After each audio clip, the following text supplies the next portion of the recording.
ಯಾರನ್ನ? ಕೌಶಿಕ ಮಹಾರಾಜನನ್ನು ಮದುವೆ ಮಾಡ್ಕೋತೀನಿ ಎತ್ತಿಕೊಂಡಂದು ಹೇಳು, ಮೊದಲು ನನ್ನ ತಂದೆ ತಾಯಿಗೆ ಅಂದು ಬಿಡು ಎತ್ತಿಕೊಂಡಂದು ಹೇಳು. ಯಾವಾಗಿಂದ ಮಂತ್ರಿ ನಿನ್ನಿನ ದಿವಸ ನಾಟ ಖುಷಿ ಪಟ್ನಲ್ಲ, ಯಾಕೆ ಮಾದೇವಿ ಮದುವೆ ಮಾಡ್ಕೊಳಕ್ಕೆಂದು ಒಪ್ಪಿಕೊಂಡ್ಲು. ಅಕ್ಕ ಮಾದೇವಿಯ ಚರಿತ್ರೆಯನ್ನು ಆಧಾರವಾಗಿಟ್ಟುಕೊಂಡು ಅದರ ಜೊತೆ ಒಳಗೆ ಹಲವಾರು ಜನ ಶರಣರ, ಸಂತರ, ಮಹಾತ್ಮರ, ಜ್ಞಾನಿಗಳ, ಯೋಗಿಗಳ, ದಿವ್ಯ ಪುರುಷರ ಒಂದು ದಿವ್ಯ ಚರಿತ್ರೆಯನ್ನು ಕೇಳಬೇಕು, ಶ್ರವಣ ಮಾಡಬೇಕು. ನಾವೆಲ್ಲರೂ ಶರಣರ ದಾರಿ ಒಳಗೆ ನಡಿಬೇಕು ಅನ್ನುವಂಥ ಸದಿಚ್ಛೆಯಿಂದ ಆಗಮಿಸಿರ್ತಕ್ಕಂಥ ಯಾವತ್ತೂ ಕರ್ಜಗಿ ಗ್ರಾಮದ ಸಮಸ್ತ ಎಲ್ಲ ನನ್ನ ಶರಣ ತಂದೆ ತಾಯಿಗಳೇ, ಭಕ್ತಾದಿಗಳೇ, ತಮ್ಮೆಲ್ಲರಿಗೆ ಅನಂತ ಶರಣಾರ್ಥಿಗಳು. ಸಾಗಿ ಬಂದಿರತಕ್ಕಂಥ ಪ್ರವಚನ ನಿನ್ನಿನ ದಿವಸ ಶಿವಮೊಗ್ಗ ಜಿಲ್ಲೆ ಸಾಗರ ತಾಲೂಕಿನೊಳಗಿರ್ತಕ್ಕಂಥ ಉಡತಡಿ ಅನ್ನತಕ್ಕಂಥ ಗ್ರಾಮ.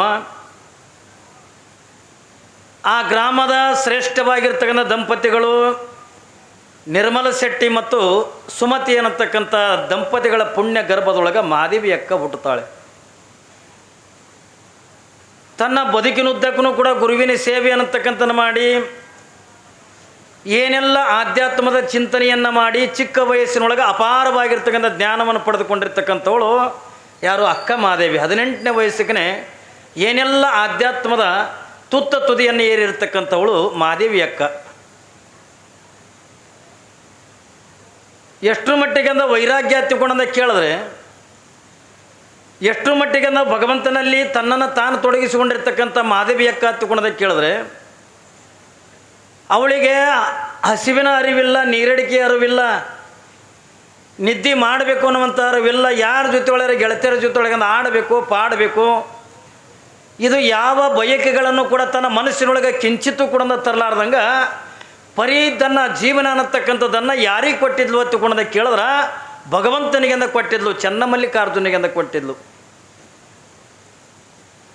ಅವಳ ಮನಸ್ಸಿನೊಳಗಿಂದ ಒಂದೇ ಒಂದು ಯಾವುದನ್ನು ಒಂದು ಕಡೆಗೆ ಚನ್ನಮಲ್ಲಿಕಾರ್ಜುನನ ಕಾಣಬೇಕು ಅನ್ನುವಂಥ ಇಚ್ಛೆ ಒಂದು ಕಡೆಗೆ, ಇನ್ನೊಂದು ಕಡೆಗೆ ಕಲ್ಯಾಣ ಪಟ್ಟಣದೊಳಗಿರ್ತಕ್ಕಂಥ ಬಸವಣ್ಣನವರು ಸ್ಥಾಪನೆ ಮಾಡಿರ್ತಕ್ಕಂಥ ಅನುಭವ ಮಂಟಪವನ್ನು ನೋಡಬೇಕು, ಜ್ಞಾನಿಗಳನ್ನು ಕಾಣಬೇಕು, ಅಲ್ಲಂ ಪ್ರಭುದೇವರನ್ನು ನೋಡಬೇಕು. ಆ ಎಲ್ಲ ಶರಣರಲ್ಲಿ ಇರ್ತಕ್ಕಂಥ ಜ್ಞಾನವನ್ನು ನಾನು ಇನ್ನಿಟ್ಟಿಂದ ಪಡಿಬೇಕು. ಅವಳಿಗೆ ಈ ಜ್ಞಾನ, ಧ್ಯಾನ ಇವೆರಡು ಬಿಟ್ಟರೆ ಬೇರೆ ಯಾವುದು ಕೂಡ ಬೇಕಾಗಿದ್ದಿಲ್ಲ. ಇವು ಎರಡರ ಜೊತೆ ಒಳಗೆ ಗುರುವಿನ ಮೇಲಿಂದ ಅಪಾರವಾಗಿರ್ತಕ್ಕಂಥ ನಂಬಿಕೆ ಇಟ್ಟಿದ್ಲು ಮಾದೇವಿ ಅಕ್ಕ. ತನ್ನ ಗುರುಗಳಾಗಿರ್ತಕ್ಕಂಥ ಗುರುಲಿಂಗ ದೇವರ ಹತ್ತಿಕೊಂಡ್ರೆ ಪಂಚಪ್ರಾಣ. ಯಾಕೆ ಅದೇ ಅಕ್ಕ ಮಾದೇವಿನೇ ಹೇಳ್ತಾಳೆ, ಎಷ್ಟು ಚೆನ್ನಾಗಿರ್ತಕ್ಕಂಥ ಮಾತು ಹೇಳ್ತಾಳೆ. ಗುರುವಿನ ಮೇಲೆ ಎಷ್ಟೊಂದು ಪ್ರೀತಿ ಇಟ್ಟಿದ್ಲು, ಎಷ್ಟೊಂದು ಭಕ್ತಿ ಇಟ್ಟಿದ್ಲು ಅನ್ನೋದನ್ನು ಸ್ವಲ್ಪ ಮಾತಿನೊಳಗೆ ನಾವು ತಿಳ್ಕೋಬೇಕು. ಅಕ್ಕ ಮಾದೇವಿ ಅವತ್ತಿನ ದಿನಮಾನದೊಳಗೆ ಏನ್ರಿ 17ನೇ ವಯಸ್ಸಿನೊಳಗೆ ಅಕ್ಕ ಮಾದೇವಿ ಒಂದು ವಚನ ಬರೀತಾಳೆ. ಏನ್ರಿ ಅಕ್ಕ ಮಾದೇವಿ ಒಂದು ವಚನ ಬರೀತಾಳೆ. ಯಾವುದನ್ನು? ನರ ಜನ್ಮವ ತೊಡೆದು ಹರ ಜನ್ಮವ ಮಾಡಿದ ಗುರುವೇ. ನೋಡ್ರಿ, ಗುರುವಿನ ಮೇಲಿಂದ ಎಷ್ಟು ನಂಬಿಕೆ ಇಟ್ಟಾಳ ಮಾದೇವಿ ಅಕ್ಕ. ಅವಳು ಏನಂತಾಳ? ನರ ಜನ್ಮವ ತೊಡೆದು ಹರ ಜನ್ಮ ಮಾಡಿದ ಗುರುವೇ, ಭವಬಂಧನವ ಬಿಡಿಸಿ, ಏನ್ರಿ ಭವಬಂಧನವ ಬಿಡಿಸಿ ಪರಮ ಮೋಕ್ಷವ ಕೊಟ್ಟ ಗುರುವೇ, ಭವಿ ಎಂಬುದ ಒಡೆದು ಓಡಿಸಿ ಭಕ್ತಿ ಎಂದೆನಿಸಿದ ಗುರುವೇ.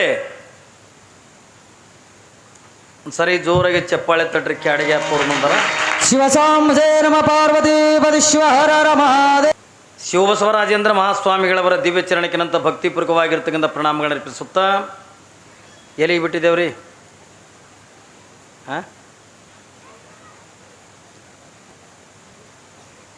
ಅಟ್ಟು ಚಿಕ್ಕ ವಯಸ್ಸಿನೊಳಗೆ ಮಾದೇವಿ ಅಕ್ಕಗೆ ವಚನ ಸಾಹಿತ್ಯವನ್ನು ಬರೀತಕ್ಕಂಥ ಪರಿಕಲ್ಪನೆ ಹೆಂಗೆ ಬಂದಿರಬೇಕು? ಯಾವ ಗುರುಲಿಂಗ ದೇವರಲ್ಲಿ ಇರ್ತಕ್ಕಂಥ ಏನ್ರಿ ಎಲ್ಲ ಜ್ಞಾನವನ್ನು ಸಂಪಾದನೆ ಮಾಡಿ, ನಾನು ನಿಮಗೆಂದ ಹೇಳಿದ್ನಲ್ಲ, ಅವತ್ತಿನ ದಿನಮಾನದೊಳಗೆ ಯಾವ ಮೊಬೈಲ್ ಇಲ್ಲ, ಯಾವುದನ್ನು ಕೂಡ ಇರಲಾರ್ದೇ ಎಲ್ಲಿ ಕಲ್ಯಾಣ, ಎಲ್ಲಿಂದ ಶಿವಮೊಗ್ಗ ಜಿಲ್ಲೆ, ಅಲ್ಲಿದಿಂದ ಅಲ್ಲಿ ತನಕ ಕೂಡ ಶರಣರ ವಚನಗಳಿಂದ ಸಾರಿದ್ವತ್ತೆ. ಶರಣರು ಬರೆದಿರ್ತಕ್ಕಂಥ ವಚನಗಳನ್ನು ಇದನ್ನು ಎಲ್ಲವನ್ನು ಕೂಡ ತಿಳ್ಕೊಂಡು ತಾಯಿ ಮೊದಲನೇ ವಚನ ಯಾವುದು ಬರೀತಾಳ ತಿಳ್ಕೊಂಡ ಕೇಳಿದ್ರೆ, ಗುರುವಿನ ಬಗ್ಗೆ ಅಪಾರವಾಗಿರ್ತಕ್ಕಂಥ ನಂಬಿಕೆ, ಗುರುವಿನ ಮೇಲಿಂದ ಅಪಾರವಾಗಿರ್ತಕ್ಕಂಥ ಭಕ್ತಿ ಇಟ್ಟಿರ್ತಕ್ಕಂಥ ಮಾದೇವಿ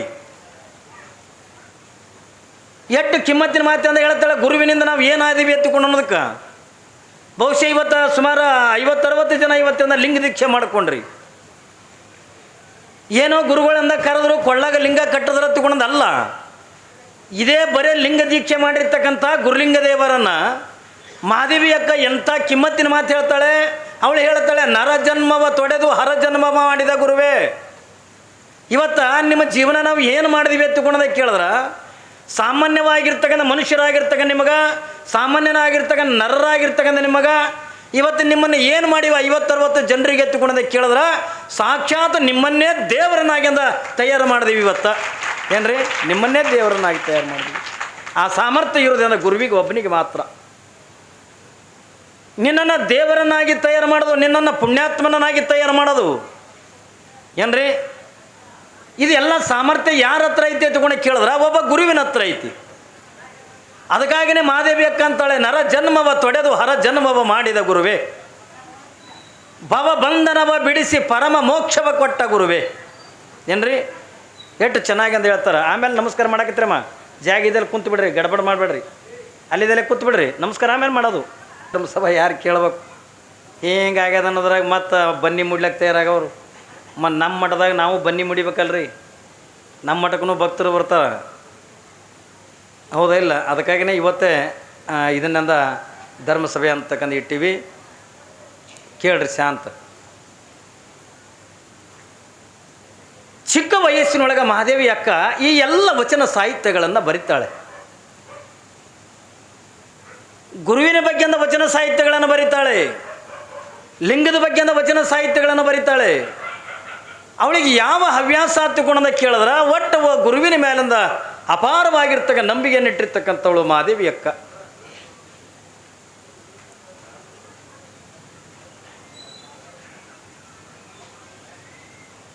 ಇರಲ್ಲಿ ಕುಂದಿರ್ತಮ್ಮ, ಅದು ತೆಕ್ಕ ಕಡೆ ಇಡು. ಜೀವನದೊಳಗಿಂದ 3 ದೊಡ್ಡ ಒಂದು ಘಟ್ಟಗಳು. ಏನು ಇಚ್ಛಾ ಮಹಾದೇವಿ ಅಕ್ಕಗೆ ಹತ್ತುಕೊಂಡ್ರೆ, ಒಂದು ಕಡೆಗಿಂದ ಗುರುವಿನ ಮೇಲಿಂದ ನಂಬಿಕೆ, ಗುರುವಿನ ಮೇಲಿಂದ ಅಪಾರವಾಗಿರ್ತಕ್ಕಂಥ ಭಕ್ತಿ. ಯಾಕೆ ಗುರುವಿನ ಮೇಲಿಂದ ಅಪಾರವಾಗಿರ್ತಕ್ಕಂಥ ಭಕ್ತಿ ಎತ್ತುಕೊಂಡದೆ ಕೇಳಿದ್ರೆ, ಏನೋ ಸಾಮಾನ್ಯ ಆಗಿರ್ತಕ್ಕಂಥ ಮಹಾದೇವಿ ನನ್ನನ್ನು, ಒಬ್ಬ ಸಾಮಾನ್ಯಳಾಗಿರ್ತಕ್ಕಂಥ ಮನುಷ್ಯಳಾಗಿರ್ತಕ್ಕಂಥ ನನ್ನನ್ನು ಲಿಂಗ ದೀಕ್ಷೆ ಮುಖಾಂತರವಾಗಿ, ಮಂತ್ರ ಉಪದೇಶದ ಮುಖಾಂತರವಾಗಿ ಸ್ವತಃ ನನ್ನನ್ನೇ ದೇವರನ್ನಾಗಿಂದ ತಯಾರು ಮಾಡೋಣಲ್ಲ. ಈ ಉಪಕಾರ ಜೀವನದೊಳಗಿಂದ ಮರಿಲಿಕ್ಕಿಂದ ಆಗಂಗಿಲ್ಲ. ಈ ಭೂಮಿ ಮೇಲಿಂದ ಹುಟ್ಟದ ಬಳಕೆಯಿಂದ 3 ಜನರಿಂದ ಉಪಕಾರ ಮರಿಲಿಕ್ಕಾಗಂಗಿಲ್ಲ. ಏನ್ರಿ, 3 ಜನರದು ಉಪಕಾರ ಅಂತಕ್ಕಂಥ ಮರಿಲಿಕ್ಕಿಂದ ಆಗಂಗಿಲ್ಲ. ಒಂದನೇದ್ದು ತಾಯಿ ಋಣ, ಎರಡನೇದ್ದು ತಂದೆ ಋಣ, ಮೂರನೇದ್ದಿಂದ ಗುರುವಿನ ಋಣ. ಈ ಋಣಗಳನ್ನು ಏಸು ಕಾಲಕ್ಕೂ ಕೂಡ ನಮ್ಮ ಮುಟ್ಟಿಸ್ಲಿಕ್ಕೆ ಆಗಂಗಿಲ್ಲ, ತೀರಿಸ್ಲಿಕ್ಕೆ ಆಗಂಗಿಲ್ಲ. ಅಂಥ ಋಣ ಅನ್ನತಕ್ಕಂಥದ್ದನ್ನ ಯಾವ ರೀತಿಯಾಗಿ ತೀರಿಸ್ಬೇಕಂತಂದರೆ ವಚನ ಸಾಹಿತ್ಯದ ಮುಖಾಂತರವಾಗಿ ಮಹಾದೇವಿ ಅಕ್ಕ ಗುರುವಿನ ಋಣ ತೀರಿಸ್ಲಿಕ್ಕತ್ಯ. ಯಾವಾಗಿಂದ ಒಂದು ಕಡೆಗಿಂದ ವಚನ ಸಾಹಿತ್ಯ ಬರೆಯೋದು, ಇನ್ನೊಂದು ಕಡೆಗಿಂದ ಗುರುವಿನಲ್ಲಿ ಇರ್ತಕ್ಕಂಥ ಜ್ಞಾನವನ್ನು ಸಂಪಾದನೆ ಮಾಡೋದು, ಇನ್ನೊಂದು ಕಡೆಗಿಂದ ಏನ್ರಿ ಕುಂತರು ಚನ್ನಮಲ್ಲಿಕಾರ್ಜುನ, ನಿಂತರು ಚನ್ನಮಲ್ಲಿಕಾರ್ಜುನ. ಆ ಚನ್ನಮಲ್ಲಿಕಾರ್ಜುನ ಧ್ಯಾನ ಅಂತಕ್ಕಂಥ ಬಿಟ್ಟರೆ ಮತ್ತೊಂದು ಯಾವುದು ಕೂಡ ಇದ್ದಿದ್ದಿಲ್ಲ. ಅದರ ಜೊತೆಯೊಳಗೆ ಇನ್ನೊಂದು ಆಸೆ ಅಂತಕ್ಕಂಥದ್ದಿತ್ತು, ನಾನು ಕೂಡ ಕಲ್ಯಾಣಕ್ಕೆಂದು ಹೋಗಬೇಕು, ಶರಣರನ್ನು ನೋಡಬೇಕು. ಆ ಅನುಭವ ಮಂಟಪದೊಳಗೆ ಸಿಗತಕ್ಕಂಥ ಎಲ್ಲ ಶರಣರಲ್ಲಿರ್ತಕ್ಕಂಥ ಜ್ಞಾನವನ್ನು ನಾನು ಪಡಿಬೇಕತ್ತುಕೊಂಡು ನನ್ನ ಮತ್ತು ಹಂಬಲ ಮಹಾದೇವಿ ಅಕ್ಕಗೆ ಅಂದ ತುಂಬಿ ತುಳುಕ್ತಿತ್ತು. ನಾನು ಎಂದು ಹೋಗ್ತೀನೋ ಏನು, ಶರಣರನ್ನು ಎಂದು ಕಾಣ್ತೀನಿ ಏನು ಹಂಬಲ. ಏನ್ರಿ, ಜೀವನದೊಳಗೆ ಇವತ್ತು ನೀವು ಇಟ್ಟು ಜನ ಅಂದ ಮಳೆ ಬಂದ್ರೇನು, ಚಳಿ ಆದ್ರೇನು, ಇಟ್ಟು ಜನ ಪ್ರವಚನಕ್ಕೆಂದ ಬಂದಿರಿ ಎತ್ತುಕೊಂಡಂದ್ರೆ ಕೇಳಬೇಕನ್ನ ಮತ್ತು ಹಂಬಲಿದ್ದಾಗೆ ಬಂದಿರಿ ಹೊರತಾಗಿ ಹಂಬಲಿಲ್ಲಾರ್ದವ್ರು ನಿಮ್ಮ ಊರಾಗ ಈಚೆ ಬಂದಿದ್ರೇನು? ಭಾಳ ಮಂದಿ ಅದಾರ. ಅಲ್ಲೇ ಕಟ್ಟಿ ಮ್ಯಾಗ ಕೂತ್ ಕೇಳೋರು ಭಾಳ ಮಂದಿ ಯಾರು, ಮಾಳಿಗೆ ಮ್ಯಾಗ ಕೂತ್ ಕೇಳೋರು ಭಾಳ ಮಂದಿ ಯಾರು, ಬೇಡ ಕೌದಾಗ ಮಕ್ಕೊಂಡೆ ಕೇಳೋರು ಅದಾರ. ಕೆಲವು ಮಂದಿ ಅಂದ ಕುಡ್ದು ಎಲ್ಲಿ ಗಟ್ರಕ್ಕೆ ಬಿದ್ದು ತಿರುಗವ್ರನ್ನ ಅದಾರ. ಕೇಳಬೇಕು, ತಿಳ್ಕೊಬೇಕನ್ನುವಂಥ ಹಂಬಲಿದ್ದಾಗ ಮಾತ್ರ ಮನುಷ್ಯ ಅಂದ್ರೆ ಇಲ್ಲಿ ಬರ್ತಾನೆ ಹೊರತಾಗಿ ತಿಳ್ಕೊಬೇಕನ್ನುವಂಥ ಹಂಬಲಿ ಇರದಂಥ ವ್ಯಕ್ತಿ ಮಠದ ಮಗ್ಗಲೇ ಮನೆ ಇದ್ದರೂ ಕೂಡ ಅವನಿಗೆ ಕಿವಿಯಾಗ ಶಿವನಾಮ ಸ್ಮರಣೆ ಬೀಳಲ್ಲ. ಏನ್ರಿ, ಯಾಕಂದ್ರೆ ಹಿಂದಿನ ಜನ್ಮದ ಪಾಪ ಇತ್ತು ಅಂತಂದ್ರೆ, ಹಿಂದಿನ ಜನ್ಮದೊಳಗಿಂದ ಕರ್ಮ ಇತ್ತು ಅಂತಿಕೊಂಡಂದ್ರೆ ಅದು ಏಸ್ ಕಾಲಕ್ಕೂ ಕೂಡ ಮಹಾತ್ಮರ ದರ್ಶನ. ಏನ್ರಿ, ಏಸ್ ಕಾಲಕ್ಕೆ ಸಿಗಬೇಕು ನಿಮಗೆ ಕ್ಯಾಡಿಗೆ ಅಪ್ಪೋಳ ದರ್ಶನ. ಏನ್ರಿ, ಅವ್ರು ಎಲ್ಲಿನೂ ಕೂಡ ಕಾರ್ಯಕ್ರಮಗಳಿಗೆ ಬರಲ್ಲ. ಇದೊಂದು ತಲೆಗಿರಲಿ ಮಗ, ಎಲ್ಲಿನೂ ಕೂಡ ಕಾರ್ಯಕ್ರಮಗಳಿಗೆ ಹೋಗಂಗಿಲ್ಲ, ಎಲ್ಲಿನೂ ಹೋಗಂಗಿಲ್ಲ. ಮಠ ಬಿಟ್ಟಂದ್ರೆ ಎಲ್ಲಿನೂ ಕೂಡ ಹೋಗಂಗಿಲ್ಲ. ಇವತ್ತು ಇಲ್ಲಿ ನಿಮ್ಮ ಕರ್ಜಿಗೆ ಊರಿಗೆ ಅಂದ ಬಂದಾರ ಹತ್ತಿಕೊಂಡಂದ್ರೆ ನಿಮಗೆ ಎಲ್ಲರಿಗೂ ಅಡಿಗೆಗೆ ಹೋಗಿ ಅಂದ ಅಪ್ಪಗಳ ದರ್ಶನ ಮಾಡೋಕ್ಕಾಗಂಗಿಲ್ಲ. ಇವತ್ತು ಅವರಾಗಿನ ಇಲ್ಲಿ ಬಂದಾರ ತಿಳ್ಕೊಂಡಂದಾಗ ನಾವು ಇಡೀ ಅಂದ ಏನ್ರಿ ನಮ್ಮ ಜನ್ಮ ಅಂತಕ್ಕಂಥ ಪಾವನ ಮಾಡ್ಕೋಬೇಕು, ನಮ್ಮ ಜನ್ಮ ಅಂತಕ್ಕಂಥ ಉದ್ಧಾರ ಮಾಡ್ಕೋಬೇಕು ತಿಳ್ಕೊಂಡಂದ್ರೆ ನಾವು ಮನೆ ಬಿಟ್ಟು ಅಂದ ಇಲ್ಲಿ ಮಠಕ್ಕೆ ಅಂದ ಬಂದಾಗ ಮಾತ್ರ ಏನ್ರಿ ಈ ಗುಡಿಗೆ ಬಂದಾಗ ಮಾತ್ರ ಮಹಾತ್ಮರ ದರ್ಶನ ಸಿಗ್ತದೆ ಹೊರತಾಗಿ ಇಲ್ಲದೆ ಇದ್ರೆ ಸಿಗಂಗಿಲ್ಲ. ಯಾರಿಗೆ ಸಿಗ್ತದ್ರಿ? ಪೂರ್ವ ಜನ್ಮದ ಪುಣ್ಯ ಇದ್ದಾಗ ಮಾತ್ರ ಮಹಾತ್ಮರ ದರ್ಶನ ಸಿಗ್ತದ. ಪೂರ್ವ ಜನ್ಮದ ಪುಣ್ಯ ಇದ್ದಾಗ ಮಾತ್ರ ಇಂಥ ಪುರಾಣ ಪ್ರವಚನ ಕೇಳ್ತಕ್ಕಂಥ ಯೋಗ ಸಿಗ್ತದೆ. ಪುಣ್ಯ ಇದ್ದಾಗ ಮಾತ್ರ ಗುಡಿ ಗುಂಡಾರಗಳಿಂದ ಏನ್ರಿ ದೇವರುಗಳಿಂದ ದರ್ಶನ ಹಾಕವೇ ಹೊರತಾಗಿ ಎಲ್ಲಿ ಪೂರ್ವ ಜನ್ಮದ ಪುಣ್ಯ ಇರಲಿಲ್ಲ ತಂದು ನಾವು ಏನೂ ಮಾಡೋಕ್ಕಾಗಂಗಿಲ್ಲ. ಇಲ್ಲಿ ಮಹಾದೇವಿ ಅಕ್ಕನ ಪೂರ್ವ ಜನ್ಮದ ಪುಣ್ಯ ಎಂಥದು. ಒಬ್ಬ ಯೋಗ್ಯನಾಗಿರ್ತಕ್ಕಂಥ ಮಹಾಜ್ಞಾನಿಯಾಗಿರ್ತಕ್ಕಂಥ ಸದ್ಗುರುನಾಥ ಒಂದು ಕಡೆಗೆ ಅಂದ ಸಿಕ್ಕರೆ, ಇನ್ನೊಂದು ಕಡೆಗೆ ಅಂದ ಕುಂತರು ಚನ್ನಮಲ್ಲಿಕಾರ್ಜುನ, ನಿಂತರು ಚನ್ನಮಲ್ಲಿಕಾರ್ಜುನ ಒಂದು ಕಡೆಗೆ, ಇನ್ನೊಂದು ಕಡೆಗೆ ಅಂದ ಮನಸ್ಸಿನ ತುಂಬಾನು ಕೂಡ ನಾನು ಅನುಭವ ಮಂಟಪಕ್ಕೆ ಹೋಗಬೇಕು, ಕಲ್ಯಾಣಕ್ಕೆ ಹೋಗಬೇಕು, ಶರಣರನ್ನು ನೋಡಬೇಕಂತ ಅನ್ನೋದ್ರೊಳಗೆ ಮಹಾದೇವಿ ಅಕ್ಕನ ಜೀವನದೊಳಗೆ ಅಂದ ಭಾಳ ಕಷ್ಟದ ದಿನಮಾನಗಳು ಬಂದು ಎಲ್ಲರಿಗೆ ಬರ್ತಾವ. ನಾ ಹೇಳಿನ ನಿಮಗೆ ಯಾರನ್ನು ಕೂಡ ಬಿಟ್ಟಿಲ್ಲ, ಎಂತಿಂಥ ಮಹಾತ್ಮರಿಗೆ ಅಂದ ಬಿಟ್ಟಿಲ್ಲ, ಯಾವ ಶರಣರಿಗೂ ಕೂಡ ಬಿಟ್ಟಿಲ್ಲ. ಎಲ್ಲರಿಗೆ ಒಂದು ಪ್ರಸಂಗದೊಳಗಿಂದ ಎಲ್ಲ ಜೀವಿಗಳಿಗೂ ಕೂಡ ಇವತ್ತು ನಾನು ನಿಮ್ಮ ಇದ್ರಿಗೆ ಕೂತ್ಕೊಂಡಿಟ್ಟು ಪುರಾಣ ಹೇಳ್ತೀವಿ ಎತ್ತಿಕೊಂಡ್ರೆ ನಮಗೇನು ಕಷ್ಟಗಳಿಗೆ ಬಿಟ್ಟವೇನ್ರಿ ಎತ್ತಿಕೊಂಡ ಕೇಳಿದ್ರೆ ನಮಗೂ ಕೂಡ ಬಿಟ್ಟಿಲ್ಲ. ಬಿಟ್ಟವಂದ್ರೇನ್ರಿ? ನಮಗೂ ಬಿಟ್ಟಿಲ್ಲ. ಎಷ್ಟರ ಮಟ್ಟಿಗೆ ಕಷ್ಟಪಟ್ಟಿವಿ ಎತ್ತಿಕೊಂಡು ಕೇಳಿದ್ರೆ ಅಪ್ಪಗಳು ನಾವು ಕೂಡೇ ಕಲ್ತೀವಿ ಏನ್ರಿ. ಶಿವಯೋಗ ಮಂದಿರದೊಳಗೆ ಅಪ್ಪಗಳು ನಾವು ಕೂಡೇ ಇದ್ದೀವಿ. ಅವತ್ತಿನ ಜೀವನ ನೋಡಿದ್ರಿಂದ ಎಷ್ಟರ ಮಟ್ಟಿಗೆ ಕಷ್ಟ. ಒಂದು ಕಡೆಗೆ ಮನೆತನದೊಳಗೆ ಬಡತನ ಜೀವನ, ಇನ್ನೊಂದು ಕಡೆಗೆ ಕಲಿಬೇಕನ್ನುವಂಥ ಹಂಬಲ. ಕಲಿಸೋರು ನಮಗೆ ಯಾರೂ ದಿಕ್ಕಿಲ್ಲ ಏನ್ರಿ. ಯಾರ್ದು ಸೇವೆ ಮಾಡಬೇಕು, ಯಾರೋ ಹಾಕಿದಿಂದ ಊಟ ಮಾಡಬೇಕು, ಯಾರ ಬಲ್ಲೆನೂ ಇರಬೇಕು, ಏನೋ ಎರಡು ಅಕ್ಷರದಿಂದ ಕಲಿಬೇಕು. ಆ ಕಷ್ಟಗಳಿಂದ ಎಲ್ಲರಿಗೂ ಕೂಡ ಬರ್ತಾವ ಏನ್ರಿ. ಒಂದಿಲ್ಲ ಒಂದು ರೂಪದೊಳಗೆ ಯಾವುದ್ಯಾವುದೋ ಕಷ್ಟಗಳಿಂದ ಬರ್ತಿರ್ತಾವೆ. ಆದ್ರೆ ಮಹಾದೇವಿ ಅಕ್ಕಗಿಂದ ಬಂದಿರ್ತಕ್ಕಂಥ ಕಷ್ಟ ನಮಗೆ ಯಾರಿಗೂ ಕೂಡ ಬರಬಾರ್ದು. ಜೀವನದ ಒಳಗೆ ನಮ್ಮದೇ ಒಂದು ದೊಡ್ಡ ಕಷ್ಟ ಹತ್ತುಕೊಂಡಂತೀವಲ್ಲ, ಯಾವಾಗ ಮಹಾದೇವಿ ಅಕ್ಕನ ಜೀವನ ಹೆಂಗೆ ಹತ್ತುಕೊಂಡ ಕೇಳಿದ್ರೆ ಅವಳು ಕೇವಲ ಆಧ್ಯಾತ್ಮದ ಬದುಕಿಯಾಗಿಂದ ಜೀವನ ಇಟ್ಟಿರ್ತಕ್ಕಂಥ ಹೆಣ್ಣು ಮಗಳು. ನಿನ್ನಿನ ದಿವಸದ ಕೌಶಿಕ ಮಹಾರಾಜ ಅವಳ ತಂದೆ ತಾಯಿಗಳಾಗಿರ್ತಕ್ಕಂಥ ಯಾವ ನಿರ್ಮಲ ಶೆಟ್ಟಿ ಮತ್ತು ಸುಮತಿಯರಿಗಿಂದ ಮನೆಗೆ ಅರಮನೆ ಒಳಗಿಂದ ಕರ್ಕೊಂಡೋಗಿ ಕಷ್ಟಗಳನ್ನು ಕೊಡ್ತಾನೆ. ಏನೆಲ್ಲ ಚಿತ್ರಹಿಂಸೆ ಅಂತಗನ ಕೊಡ್ತಾನೆ. ನಾ ಹೇಳಿನಲ್ಲಿ ಮಗ ಅನ್ನ ಕೊಡುವಂಗಿಲ್ಲ, ನೀರು ಕೊಡುವಂಗಿಲ್ಲ, ಅದು ಆಟ ಆದರೆ ಏನು ಪರವಾಗಿದ್ದಿದ್ದಿಲ್ಲ. ಕಾದ ಕಬ್ಬಣದ ಸಲಾಕಿಯಿಂದ ಪಾಪ ತಂದೆ ತಾಯಿಗಿಂದ ಬರೀ ಕೊಡ್ತಾನೆ. ಕಾದ ಕಬ್ಬಣದ ಸಲಾಕಿಯಿಂದ ಬಡಿತಾನ. ಆದರೂ ಕೂಡ ಇಬ್ಬರು ದಂಪತಿಗಳಿಂದ ತಾಳ್ತಾರೆ. ಎದುರ ಸಲುವಾಗಿ ನಮಗೆ ಎಟ್ಟ್ಯಾಕೆ ಕಷ್ಟ ಬರವಲ್ಯಾಕ, ನಮ್ಮ ಜೀವನದ ಒಳಗೆ ನಮಗೆ ಎಟ್ಟ್ಯಾಕೆ ದುಃಖ ಬರವಲ್ಯಾಕ, ನನಗೆ ಎಟ್ಟ್ಯಾಕೆ ಕಷ್ಟ ಬರವಲ್ಯಾಕ, ನನ್ನ ಮಗಳಿಂದ ಇಂಥ ಪಾಪಿಯಿಂದ ಗಂಟು ಹಾಕಬಾರ್ದು. ನಮ್ಮ ಪ್ರಾಣ ಹೋಗುವಲ್ಯಾಕ ಏನ್ರಿ, ನಮ್ಮ ಪ್ರಾಣ ಹೋಗುವಲ್ಯಾಕ. ಆದ್ರಿಂದ ಇಂಥ ಪಾಪಿಗಿಂದ ನನ್ನ ಮಗಳನ್ನು ಕೊಡಬಾರ್ದು ತಿಳ್ಕೊಂಡಂಥದ್ದನ್ನು ತೀರ್ಮಾನ ತಗೋತಾರೆ. ಕಣ್ಣೀರಾಗ್ತಾರೆ. ಧರ್ಮಸಭಾ ಎಲ್ಲಿ ಬಿಟ್ಟಿದ್ದೇವ್ರಿ.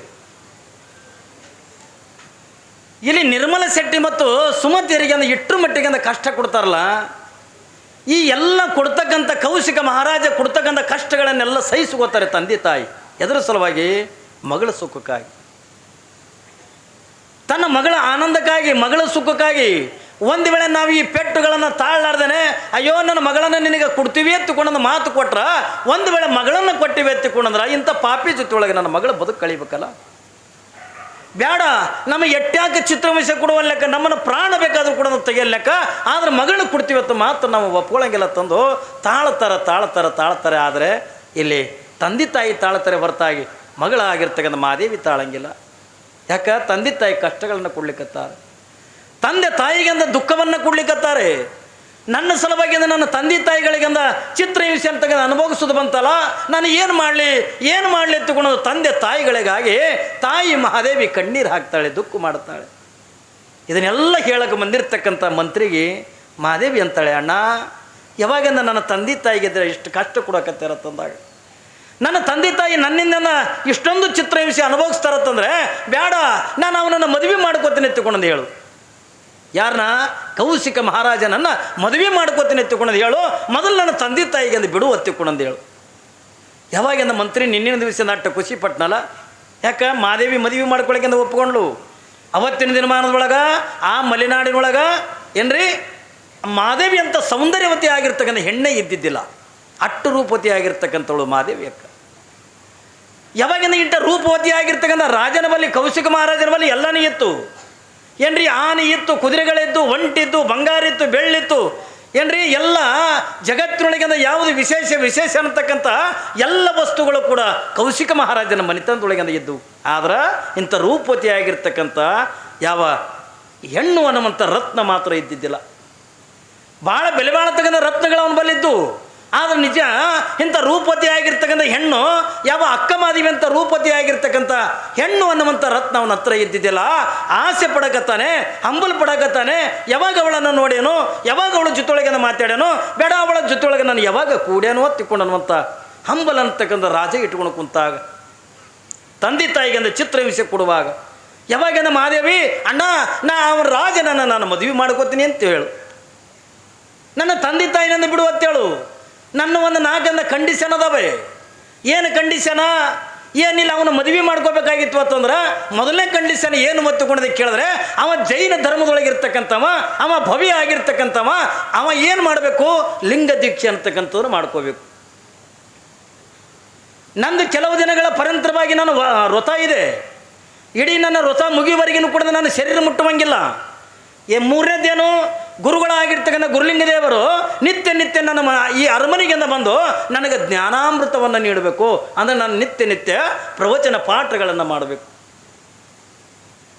ನನಗೆ ನಿತ್ಯ ನನಗೆ ಜ್ಞಾನ ನೀಡಬೇಕು. ಇನ್ನು 4ನೇದೇನು, ನಿತ್ಯ 5 ಜನ ಜಂಗಮರಿಗಿಂದ ಈ ಅರಮನೆ ಒಳಗಿಂದ ಪ್ರಸಾದ ಮಾಡಿಸ್ಬೇಕು. ರಾಜ ಅಂದ, ಮಂತ್ರಿ ಬಂದು ಹೇಳ್ದ, ನಿನ್ನೆ ಏನು ದೊಡ್ಡಗದ ಅಂದ. ಇದೇನು ಎಷ್ಟೋ 1000 ಮಂದಿ ನನ್ನ ಅರಮನೆ ಒಳಗಿಂದ ಮುಂದೆ ಹೋಗ್ತಾರೆ. ನನಗೆ ಯಾವ ಸಿರಿ ಸಂಪತ್ತಿಗೂ ಕೂಡ ಕಮ್ಮಿ ಇಲ್ಲ. ಏನು ಅವಳೇ ನನ್ನ ವಜ್ರ ಕೇಳಲಿಲ್ಲ, ವೈಡೂರ್ಯ ಕೇಳಲಿಲ್ಲ, ಏನೋ ರಾಜ್ಯ ಅಂತಕ್ಕಂಥ ಕೇಳಲಿಲ್ಲ. ಏನು ಇವೆಲ್ಲ ಆಯಿತು, ಅವಳು ಏನು ಕೇಳ್ತಾಳ ಕಂಡೀಷನ್ಗೆ ನಾವು ಒಪ್ಕೊಂಡೇನೆ ಎತ್ತುಕೊಂಡಂದು ಹೇಳ್ದ ರಾಜ. ಯಾವಾಗಿಂದ ರಾಜ ಒಪ್ಕೊಂಡು, ಮೊದಲು ಅವಳು ತಂದೆ ತಾಯಿನಿಂದ ಬಿಟ್ಟು ಕಳಿಸ್ರಿ, ನೀನು ಹೋಗಿಂದ ಅವಳನ್ನು ಅರಮನೆಗಿಂದ ಕರ್ಕೊಂಡು ಬಾ. ಆಯ್ತು ತತ್ಕೊಂಡ ಮಂತ್ರಿಯಿಂದ ಆ ಕಡೆ ಹೋಗ್ಯಾನೆ, ಈ ಕಡೆಯಿಂದ ಅವ್ರ ತಂದೆ ತಾಯಿನಿಂದ ಅರಮನೆದಿಂದ ಬಿಟ್ಟಿಂದ ಕಳಿಸ್ಲಿಕ್ಕತ್ಯಾರ. ಈ ಕಡೆ ಮಹಾದೇವಮ್ಮ ಏನ್ರಿ ತಾನು ಅರಮನೆಗಿಂದ ಬರಬೇಕಾದ್ರೆ ರೊಕ್ಕ ತರಲಿಲ್ಲ, ಬಂಗಾರ ತರಲಿಲ್ಲ, ಅವಳಲ್ಲಿ ಏನೂ ಇದ್ದಿದ್ದಿಲ್ಲ. ಅವಳು ಇದ್ರ ಬಗ್ಗೆಂದ ಆಸೆ ಪಟ್ಟವಳು ಕೂಡ ಅಲ್ಲ. ಒಂದು ದಿವಸನೂ ಒಳ್ಳೆ ಬಟ್ಟೆ ಉಡಲಿಲ್ಲ, ಒಂದು ದಿವಸನೂ ಒಳ್ಳೆ ಚೆನ್ನಾಗಿರ್ತಕ್ಕಂಥ ಆಹಾರವನ್ನು ಸ್ವೀಕಾರ ಮಾಡಲಿಲ್ಲ. ಇನ್ನಿತರ ಗೆಳತಿಯರ ಜೊತೆಯೊಳಗಿಂದ ಎಲ್ಲಿನೂ ಕೂಡ ಕಂಡಂಗೆಂದ ತಿರುಗಲಿಲ್ಲ.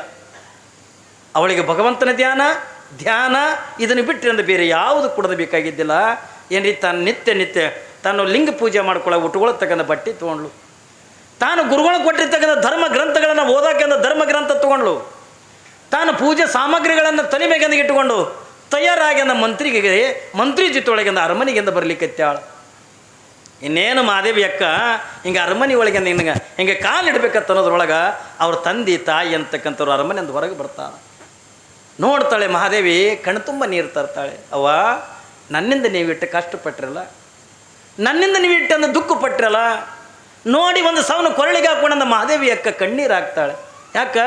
ಅವ್ರ ಮೈ ಮೇಲೆ ಮೂಡಿರ್ತಕ್ಕಂಥ ರಾಜ ಅವ್ರಿಗೆ ಚಿತ್ರ ವಿಷಯ ಕೊಟ್ಟಿರ್ತಕ್ಕಂಥ ಹೊಡೆದಿರ್ತಕ್ಕಂಥ ದರೆಗಳನ್ನು ನೋಡಿ, ಸ್ವಲ್ಪ ದಿವಸದೊಳಗೆ ಅನ್ನ ನೀರಂತಕ್ಕಂಥ ಇರ್ಲಾರ್ದೇನೆ ಸ್ವರಿಗೆ ಸಣ್ಣ ಆಗಿರ್ತಕ್ಕಂಥದ್ದನ್ನು ನೋಡಿ, ತಂದೆ ತಾಯಿಯ ಮುಖ ಅಂತಕ್ಕಂಥ ಬಾಡಿರ್ತಕ್ಕಂಥ ನೋಡಿ, ಮಗಳ ಮುಖ ನೋಡಿ ತಂದೆ ತಾಯಿಯಿಂದ ಕಣ್ಣೀರು ಹಾಕ್ತಾರೆ.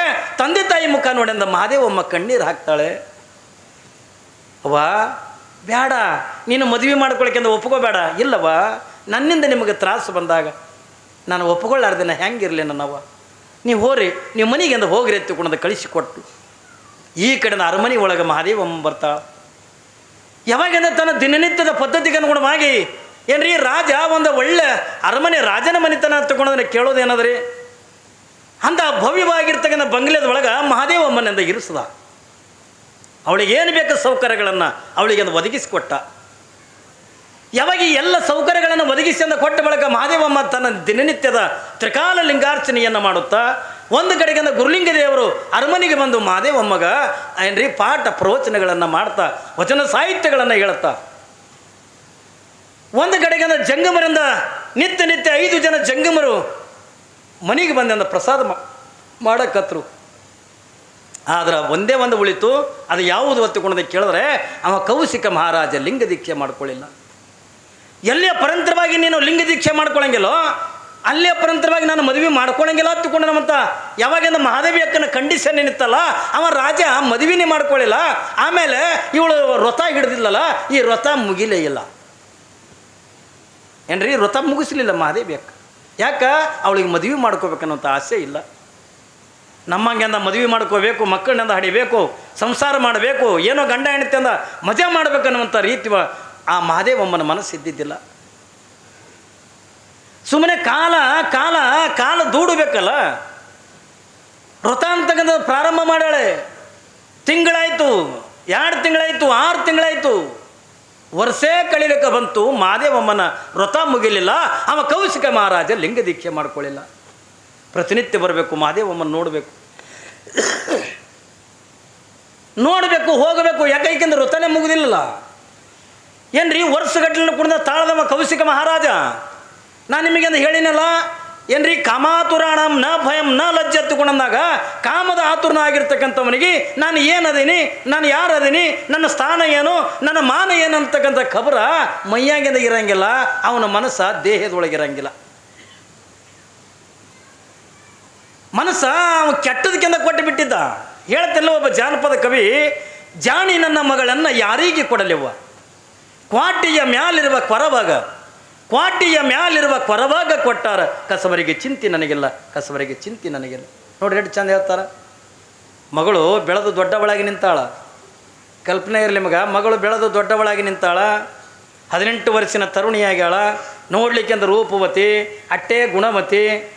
ಹಿಂಗೆಲ್ಲ ಇದ್ದಾಗ ಮನೆಗೆ ತಂದೆ ತಾಯಿ ವಿಚಾರ ಮಾಡ್ತಿರಲ್ರಿ, ಮಗಳು ದೊಡ್ಡ ಕೆರೆ ಆಗ್ಯಾಳ, ಮತ್ತು ಎಲ್ಲರ ಮಗಳಿಗೆ ಮದುವೆ ಮಾಡಿ ಕೊಡ್ಬೇಕಲ್ಲ. ಯಾಕಂದ್ರೆ ಬೆಳೆದು ನಿಂತ ಮಗಳನ್ನು ನಮ್ಮ ಮನ್ಯಾಗ ಇಟ್ಕೊಂಡ್ರ ಉಡ್ಯಾಗಂದ ಬೆಂಕಿ ಕಟ್ಕೊಂಡಂಗ. ಯಾಕ್ರಿ ಹಳ್ಳಿ ವಾತಾವರಣದಾಗ ಮಾತಾಡ್ತೀವಲ್ಲ, ಬೆಳೆದ ನಿಂತು ಮಗಳನ್ನು ಮನ್ಯಾಗ ಇಟ್ಕೊಂಡು ಕೂತ್ರ ಅದು ಬೆಂಕಿ ಪದರಾಗಂದ ಕಟ್ಕೊಂಡಂಗ ತಿಳ್ಕೊಂಡಂದು ಹೇಳ್ತಿರ್ತಾರೆ. ಹಂಗೆ ನಾವೆಲ್ಲ ವಿಚಾರ ಮಾಡ್ತೀವಲ್ಲ, ಹಂಗೆ ಇಲ್ಲೊಂದಿಬ್ಬರು ಗಂಡ ಹೆಂಡತಿ ವಿಚಾರ ಮಾಡ್ತಾರೆ. ಮಗಳು ಬೆಳೆದು ದೊಡ್ಡಕ್ಕಾಗಿ ನಿಂತಾಳ,